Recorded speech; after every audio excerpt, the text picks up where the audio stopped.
नमस्कार, बहुत बहुत स्वागत है एक बार फिर से आप सभी का जी बिहार झारखंड पर। लगातार आप बने हुए हैं ई विमर्श के साथ। मैं रविंद्र सिंह। और अब जो शख्सियत, जो राजनेता, जो जनप्रतिनिधि हमारे साथ जुड़ने जा रहे हैं उनके बारे में बताना चाहूंगा। जब वो विपक्ष में होते हैं तो वो ऐसे ऐसे घोटाले सामने लेकर आते हैं जो न सिर्फ सत्ता पक्ष की नींदें उड़ा देती है, बल्कि कहीं ना कहीं राजनीतिक गलियारों में उनकी चर्चा बखूबी होती है और कई दिनों तक होती है। और वो जब सरकार में होते हैं तो सरकार में शामिल होने के तौर पर वो काम तो करते ही हैं, बल्कि बीच बीच में ऐसे धमाके भी वो करते हैं जो कहीं ना कहीं उस वक्त के विपक्ष को, जो सरकार में नहीं है, उसको कटघरे में खड़ा करता है। जी हां, हम बात कर रहे हैं बिहार के मौजूदा उप मुख्यमंत्री, वित्त मंत्री और साथ ही साथ बीजेपी के वरिष्ठ नेता और एमएलसी श्री सुशील मोदी जी की। बहुत बहुत स्वागत सुशील मोदी जी आपका। जी नमस्कार सर। नमस्कार। सबसे पहला सवाल यही कि सर, आपके पास बिहार के खजाने की चाबी भी है। पिछले दिनों जीएसटी काउंसिल की बैठक हुई जिसके आप अध्यक्ष भी हैं। जी। इस बैठक में आपने खुलकर साफगोई से बात कही कि 76% जो कि जीएसटी के रूप में केंद्र से हर सरकार को मिलता है राज्य की, वो जो नहीं आ पा रहा है उस वजह से स्थिति ठीक नहीं है। अगर यही रही स्थिति तो आगे नौबत यह आ जाएगी कि आप अपने कर्मचारियों को तनख्वाह तक नहीं दे पाएंगे। इसके बारे में जानना चाहूंगा सर, वित्तीय स्थिति ठीक है क्या बिहार की? खजाना खाली तो नहीं हो गया? नहीं, देखिए पहली बात तो ये कि मैं जीएसटी काउंसिल का चेयरमैन नहीं हूं, बल्कि उसकी जो कई उप समितियां हैं उसका मैं कन्वेनर के नाते काम करता हूं। देखिए, ये जो कोरोना है इसने केवल राज्यों की ही वित्तीय स्थिति को प्रभावित नहीं किया, बल्कि केंद्र की भी वित्तीय स्थिति को प्रभावित किया है। वो चाहे इनकम टैक्स हो, चाहे वो कस्टम ड्यूटी हो, कॉरपोरेट टैक्स हो, राज्यों का जीएसटी हो, तो केंद्र राज्य दोनों समान रूप से प्रभावित हुए हैं। और बिहार भी बुरी तरह से प्रभावित हुआ है, क्योंकि हम लोगों का जो अपना रेवेन्यू, जो राजस्व है, उसका 70% से ज़्यादा हमको केंद्र से प्राप्त होता है। बहुत सारे राज्य हैं जिनका अपना रेवेन्यू ज़्यादा है। हम पूरी तरह से केंद्र पर निर्भर हैं, और अगर केंद्र का राजस्व संग्रह कम होगा तो हमको भी हिस्सा कम मिलेगा। लेकिन देखिए, फिर भी हम लोगों ने स्थिति को संभाल के रखा है। और मैं ये बता दूं कि केरल से लेकर केरल, उड़ीसा, राजस्थान, तेलंगाना, आंध्र, ऐसे आधे दर्जन राज्य हैं जिन्होंने अपने कर्मचारियों के वेतन में भारी कटौती कर दिया है, पेंशन देने से हाथ खड़ा कर दिया है। लेकिन बिहार देश का वह राज्य है जिसने अभी तक एक पैसा भी हमने डिफॉल्ट नहीं किया है। और हम इस बात को सुनिश्चित करेंगे कि हमारे जो कर्मचारी हैं उनका वेतन और पेंशन, उसमें किसी प्रकार का समझौता नहीं करेंगे। और दूसरी बात, बिहार देश का पहला राज्य की तमाम कठिनाइयों के बावजूद हमने जो डॉक्टर्स हैं, नर्सेज हैं, पैरामेडिक हैं, जो लोग कोरोना काल का मुकाबला करते रहे, उनको 1 महीने की अतिरिक्त तनख्वाह देने का हम लोगों ने केवल ऐलान नहीं किया, बल्कि हम लोगों ने 350 करोड़ रुपया बजट से निकाल कर उनको दे दिया। तो कठिनाई है, और मुझे पता नहीं बाकी राज्यों में कोरोना से जिनकी मृत्यु हुई उनको मदद मिलती कि नहीं मिलती है। हम 4 लाख रुपया प्रत्येक कोरोना से जो मृतक परिवार हैं उनको मदद देने का काम कर रहे हैं। यदि घोर संकट है, बहुत परेशानियां हैं, क्योंकि सारी चीज़ों, गाड़ियों की बिक्री घट गई, जो एक्साइज थी उसकी बिक्री, तेल और पेट्रोल और डीजल की बिक्री में कमी आ गई। लेकिन उसके बावजूद हम लोग और वित्तीय प्रबंधन को नियंत्रण में रखे हुए हैं। और हमारा ये प्रयास होगा कि हम कोई संकट न आने दें। हम और ज़्यादा कर्ज लेंगे, जो कर्ज की हमारी सीमा है वो हम कर्ज लेंगे। तो इसलिए चिंता की विषय जरूर है, लेकिन अभी तक हम लोग चीजों को नियंत्रण में रखे हुए हैं। उप मुख्यमंत्री जी, 4-6 महीने से ये कोरोना संकट आ रहा है। जी। आप ही के पार्टी के सांसद जो कि इस वक्त केंद्र में मंत्री हैं, उन्होंने कह दिया कि जो 1.25 लाख करोड़ की घोषणा प्रधानमंत्री मोदी जी ने की थी वो पैसा आ चुका है। तो अगर वो पैसा आ गया है तो फिर ये संकट का सामना क्यों कर रहे हैं? फिर इतनी बड़ी रकम अगर आ चुकी है तो फिर दिक्कत क्यों है? नहीं, देखिए दोनों दो अलग अलग चीजें। जो पैसा है वो कोई राज्य सरकार को नहीं मिलता है। अब जैसे हाईवेज बन रहे हैं, ब्रिजेस बन रहे हैं, 54,000 करोड़ रुपए से ज्यादा के हाईवेज और ब्रिजेस बन रहे हैं। तो सीधे ठेकेदार को पेमेंट होता है, बिहार सरकार को पैसा नहीं आता है।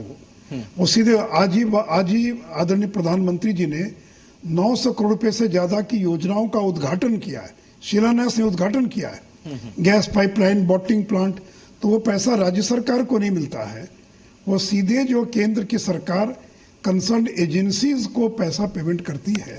तो इसलिए वो एक अलग चीज है, उसका इस वित्तीय संकट से संबंध नहीं। हाँ, कल केंद्र को दिक्कत हो सकती है, केंद्र के रेवेन्यू कलेक्शन में जो कमी आ रही है उसके कारण इस तरह की योजनाओं में कुछ कटौती हो सकती है, विलंब हो सकता है। तो इसलिए देखिए, केंद्र राज्य के, जब अमेरिका परेशान है, दुनिया के सारे देशों की अर्थव्यवस्था जो है वो प्रभावित हो गई, तो बिहार हो या हिंदुस्तान हो, सभी राज्य बुरी तरह से प्रभावित हैं। आखिर राज्यों की आमदनी का जरिया क्या है? टैक्स है। अगर गाड़ियों की बिक्री घट गई तो टैक्स घट जाएगा, चाहे केंद्र हो या राज्य का। जीएसटी क्या है? जब सामानों की बिक्री होती है तो जीएसटी मिलता है। सामानों की बिक्री घट गई, उद्योगों के अंदर जो उत्पादन था वो घट गया। लेकिन अब धीरे धीरे उसमें प्रगति हो रही है। यानी पिछले 2 महीनों से आप देखेंगे तो सभी पूरे देश के अंदर जो राजस्व का शॉर्टफॉल था, जो कमी थी, हाँ, वो धीरे धीरे वो कमी कम होती जा रही है। और मैं उम्मीद करता हूं कि अगले 2 महीने के बाद पिछले साल जितना राजस्व संग्रह हुआ था उतना करने में राज्य सफल हो जाएंगे। सर, मैं खुद एक मैनेजमेंट का छात्र रहा हूं, मैं खुद कॉमर्स का छात्र रहा हूं, लेकिन आपकी जितनी समझ और तजुर्बा मेरा नहीं है, लेकिन जो मेरे को समझ में चीज आती है, मरहूम स्वर्गीय अरुण जेटली जी ने जब इस ड्रीम जीएसटी को लेकर आए थे, साफ तौर पर यह कहा था कि भाई जीएसटी आने की वजह से राज्य सरकारों को जो नुकसान पहुंचेगा, उस नुकसान की भरपाई, उस जो गैप होगा उसकी भरपाई केंद्र वहन करेगा, केंद्र देगा। अब फिर हम ये कैसे तर्क दे सकते हैं कि केंद्र भी इस वक्त खराब स्थिति में है, उसकी भी रेवेन्यू में कमी आई है? केंद्र के पास तो सर केंद्र के पास तो बड़ा खजाना है ना सर, उनके पास बड़ा रिजर्व है। वो क्यों इस संकट के समय में राज्यों को लाचार छोड़ रहे हैं और कह रहे हैं कि जाइए आप आरबीआई से उधार ले लीजिए? नहीं, मैं आपकी बात को मैं उसको सुधार कर दूं। कभी भी अरुण जेटली ने ये नहीं कहा और नहीं कहीं कानून में यह प्रावधान है कि केंद्र की सरकार देगी। उसमें लॉ ये बना हुआ है कि कॉम्पनसेशन सेस है, क्षतिपूर्ति फंड है, और 5 चीजों पर जो सेस लगता है, कोयला, पान मसाला, सिगरेट यानी तंबाकू, गाड़ियां, इन चीजों पर जो सेस लगता है वह सेस एक अलग फंड में इकट्ठा होता है जो क्षतिपूर्ति कोष के नाम से जाना जाता है। और जो राज्यों के राजस्व में जो कमी आएगी 14% से कम होगा, तो भारत सरकार को खजाने से नहीं देना है। ये जो क्षतिपूर्ति कोष है, कॉम्पनसेशन सेस फंड है, उससे उसकी पूर्ति किया जाना है। और उसमें यह भी सहमति बनी कि अगर इस कोष में अगर कमी आ जाए तो जीएसटी काउंसिल कर्ज लेने के बारे में विचार कर सकती है। और केंद्र ने कह दिया कि राज्यों को कहीं जाने की जरूरत नहीं है, भारत सरकार आरबीआई से बातचीत करके उस कर्ज की व्यवस्था करा रही है, इसलिए किसी राज्य को दरवाजे पर भटकने की जरूरत नहीं है। भारत सरकार ने आरबीआई से बातचीत कर एक विंडो ओपन किया है, जिस विंडो के द्वारा हम कम ब्याज दर पर आरबीआई हमारे लिए और मार्केट बोरोइंग की व्यवस्था करेगा। तो इसलिए देखिए, ये एक ऐसा विषय है, इसलिए कभी किसी राज्य ने यह नहीं कहा कि केंद्र को देना है। वो ये करें कि कर्ज हम नहीं लेंगे, केंद्र ले। अरे भी कोई कर्ज ले, कर्ज की जो रीपेमेंट है वो किसी को खजाने से नहीं करना है, ना राज्य को करना है ना केंद्र को, वो करना है कॉम्पनसेशन सेस फंड जो है उससे उसकी भरपाई होगी, उसकी प्रतिपूर्ति होगी। और भारत सरकार कह रही है कि हमने इस साल हमको 7.5 लाख करोड़ का ऋण लेना था, वो बढ़कर हमने 12.5 लाख करोड़, यानी जो फिस्कल डेफिसिट है वो 3.5% से बढ़कर 7% होने जा रहा है। तो वो करें कि भाई आप अगर लेंगे तो ब्याज की दर नहीं बढ़ेगी। और मैं केंद्र की बात से पूरी तरह से सहमत हूं। जब केंद्र आपके लिए और ऋण की व्यवस्था कर रहा है, आपको वो ऋण वापस आपको अपने खजाने से नहीं करना है, तो ये देखिए इसमें राजनीति हो रही है। कुछ राज्य जो हैं, मैं नाम नहीं लेना चाहूंगा, जो गैर बीजेपी शासित राज्य हैं, वो वो इसको एक राजनीतिक मुद्दा बनाने का प्रयास कर रहे हैं जो उचित नहीं। अगर वैट होता, आप जीएसटी छोड़ दीजिए, अगर वैट होता तो क्या होता, कहां से क्षतिपूर्ति होती। तो इसलिए यह केंद्र और राज्य के बीच का मामला नहीं है, ये दोनों को मिलकर समाधान करना है। और ये ध्यान रखना है कि राज्यों का राजस्व अगर प्रभावित हुआ है तो केंद्र का राजस्व हमसे भी ज्यादा बुरी तरह से प्रभावित हुआ है। तो दोनों को मिलकर बैठकर रास्ता निकालना है। एक रास्ता निकाला गया, लेकिन कुछ राज्य हैं जो उसको एक अनावश्यक राजनीतिक रंग देने का प्रयास कर रहे हैं। बिहार में चुनाव है सर, डबल इंजन की सरकार जब जाएगी रेलगाड़ी लेकर जी जनता के पास वोट मांगने के लिए, तो क्या बताया जाएगा कि हमने ऐसा क्या कर दिया आपके लिए कि आप हमें वोट दें? देखिए, मैं तो चुनौती देता हूं कि विपक्ष बताए कि किस मुद्दे पर वो वोट मांगेंगे। भाई, हर चुनाव में, राज्य के चुनाव में बिजली, सड़क, पानी एक बहुत बड़ा मुद्दा हुआ करता था। तो विपक्ष की हिम्मत है कि बिहार के अंदर बिजली को मुद्दा बनाए। हम लोगों ने घर घर तक, गांव छोड़ दीजिए, टोला छोड़ दीजिए, बिहार के हर घर तक बिजली पहुंचाने का काम किया है। और शहरों में 24 घंटे बिजली है और गांव के अंदर 18 से 20 घंटे बिजली है। आज बिजली बिहार के अंदर चुनाव का मुद्दा नहीं है। आज बिहार में सड़क मुद्दा नहीं है। सड़कों का इतना जाल बिछा दिया और बिहार देश का पहला राज्य होगा जो गांव को पक्की सड़क से जोड़ रहा है। 90% जुड़ चुके हैं और बचे हुए जो 10% गांव हैं वो 3 महीने में जुड़ जाएंगे। और इतना ही नहीं, तो गांव की जो गली और नली है, कोई राज्य सरकार गांव की गली नली नहीं बनाता है, लेकिन हम गांव की नली और गली भी बना रहे हैं। इसलिए विपक्ष सड़क को मुद्दा नहीं बना पा रहा है। पीने का पानी, प्रधानमंत्री जी ने भी 4 दिन पहले अपने भाषण में उल्लेख किया, घर पर पाइप से पानी पहुंचा रहे हैं। लोग पहले कुएं पर जाते थे, फिर चापाकल पर जाने लगे।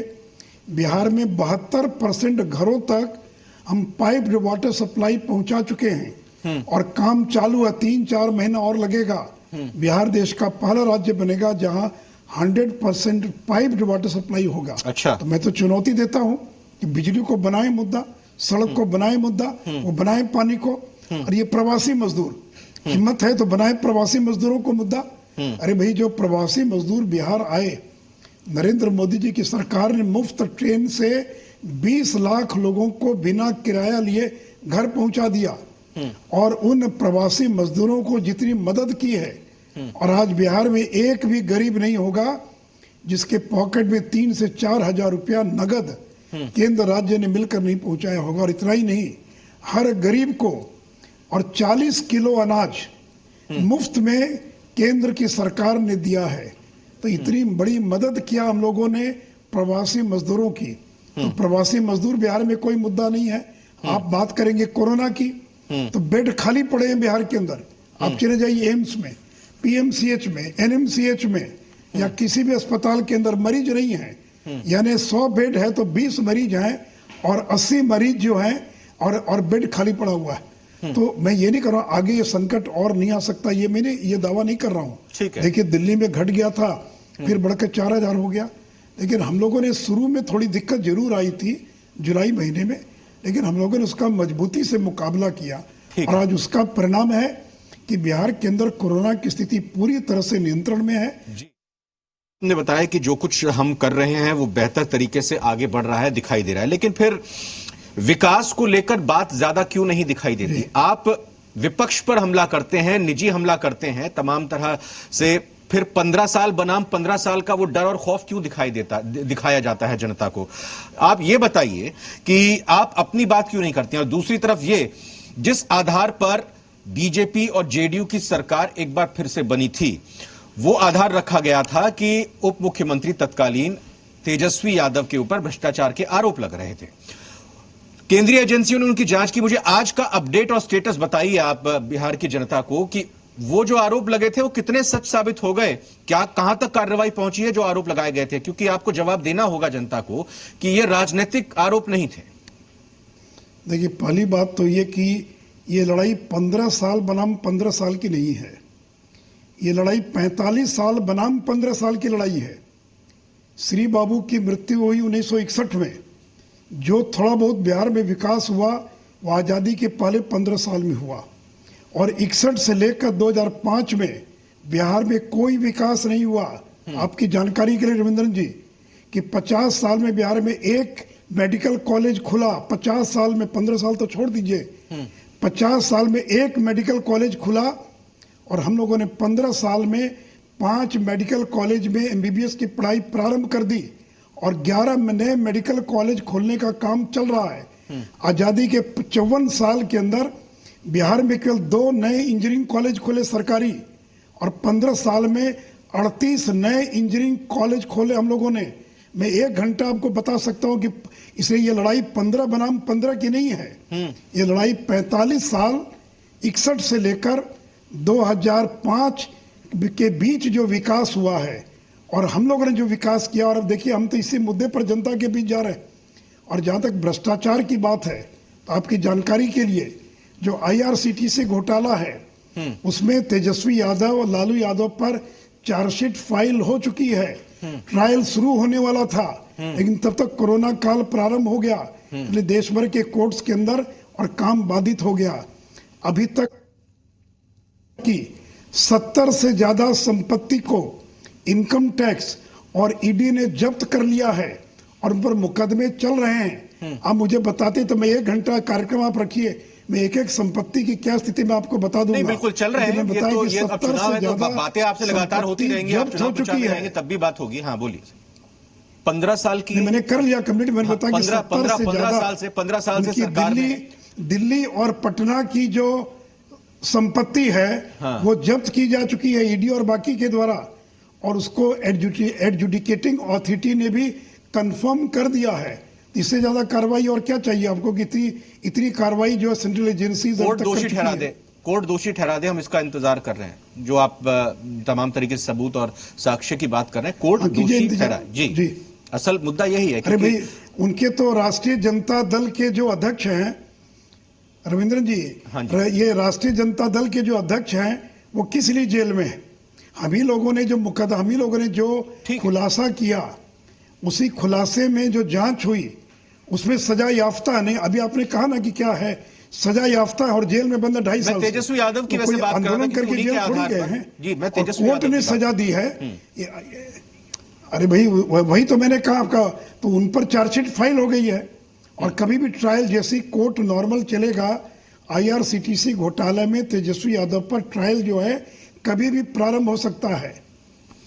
ये बताइए सर मेरे को कि आपको नहीं लगता कि 15 साल से आप सरकार में हैं, ठीक है, लड़ाई 15 साल बनाम 45 साल है, लेकिन आज की जनता और खासतौर पर बिहार की जनता राजनीतिक तौर पर बहुत सजग और समझी हुई है।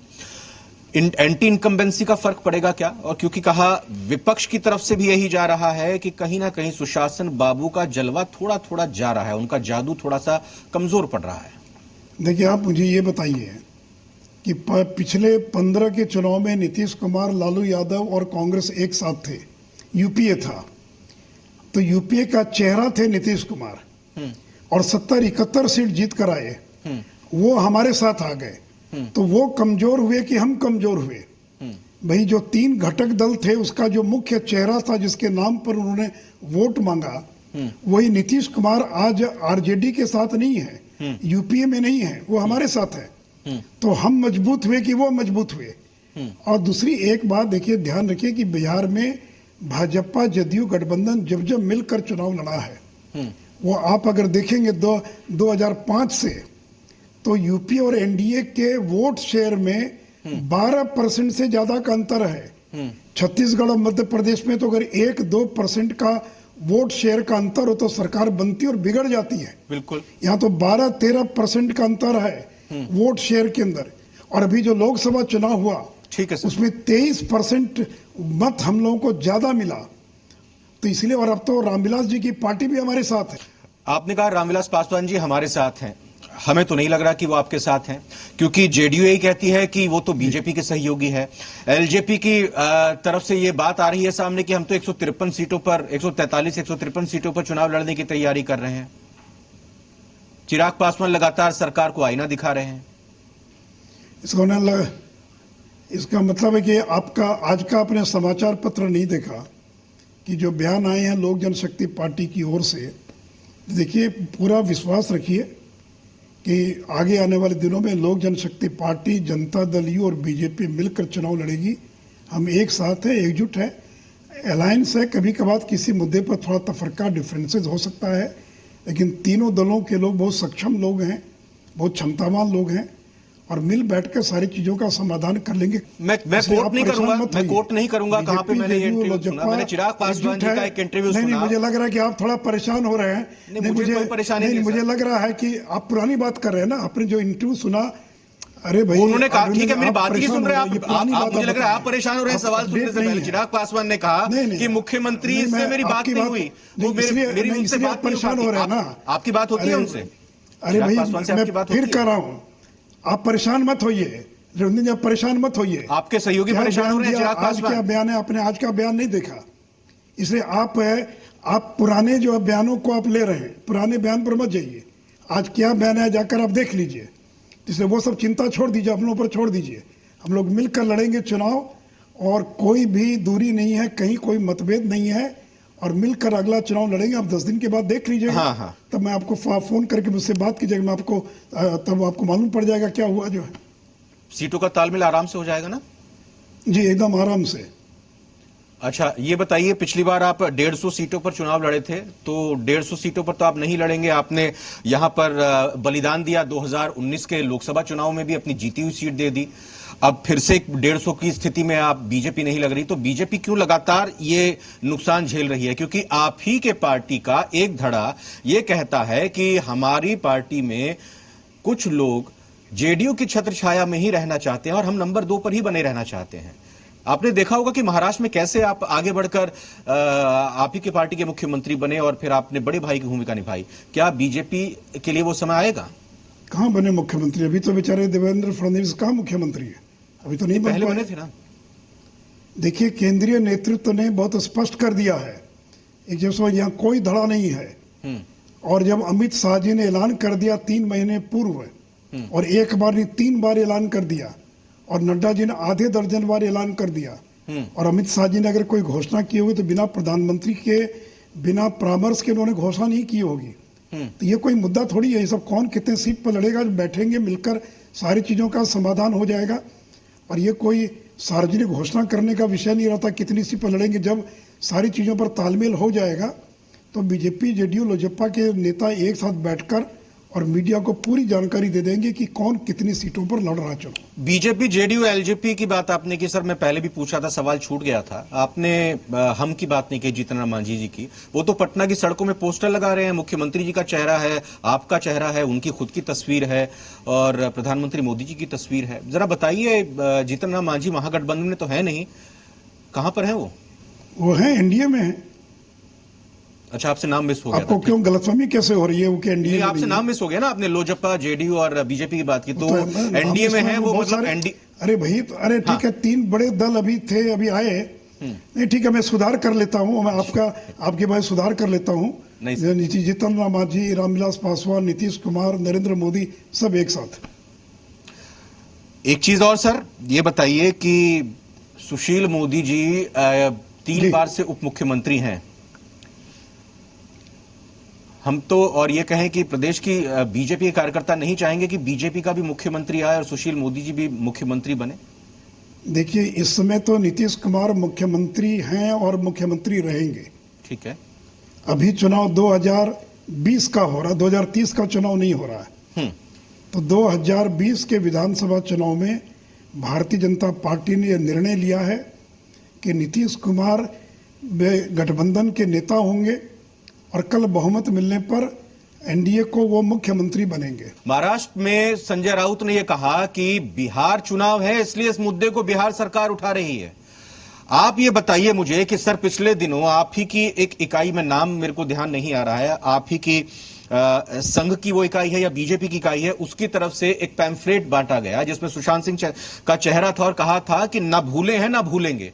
तो सर ये राजनीतिकरण नहीं है तो फिर क्या है? क्या आप ये वादा करते हैं जो आरोप लगाए गए कि सुशांत सिंह राजपूत का मुद्दा चुनाव में नहीं उठाएगा, भावनात्मक मुद्दा के तौर पर इसको नहीं छुआ जाएगा, क्या बीजेपी इस मुद्दे को चुनाव में नहीं उठाएगी? क्योंकि सवाल यह भी तब उठेगी देवेंद्र फडणवीस को जब यहां चुनाव प्रभारी बनाया गया। देखिए ये कोई चुनावी मुद्दा नहीं हो सकता है। बिल्कुल, मैंने कहा कि देखिए हमारी पहली प्राथमिकता है विकास, दूसरी प्राथमिकता है विकास और तीसरी प्राथमिकता भी विकास है। हम विकास के मुद्दे पर चुनाव लड़ेंगे। इसलिए देखिए, चुनावी मुद्दा नहीं है, भाषण का मुद्दा जरूर होगा। और कोई इस आधार पर कोई वोट नहीं करता है कि सुशांत सिंह राजपूत के मुद्दे पर कोई बीजेपी को वोट दे कि आरजेडी को वोट दे, ऐसा नहीं होता है।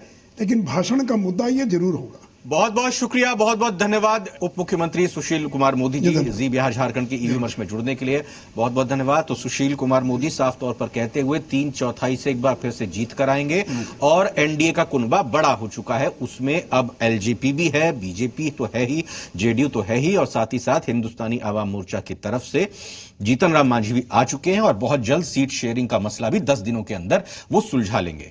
फिलहाल एक छोटे से ब्रेक का वक्त हुआ है। ई विमर्श पर यह चर्चा लगातार जारी है। एक और शख्सियत को जोड़ेंगे अपने साथ, अब बने रहिए हमारे साथ।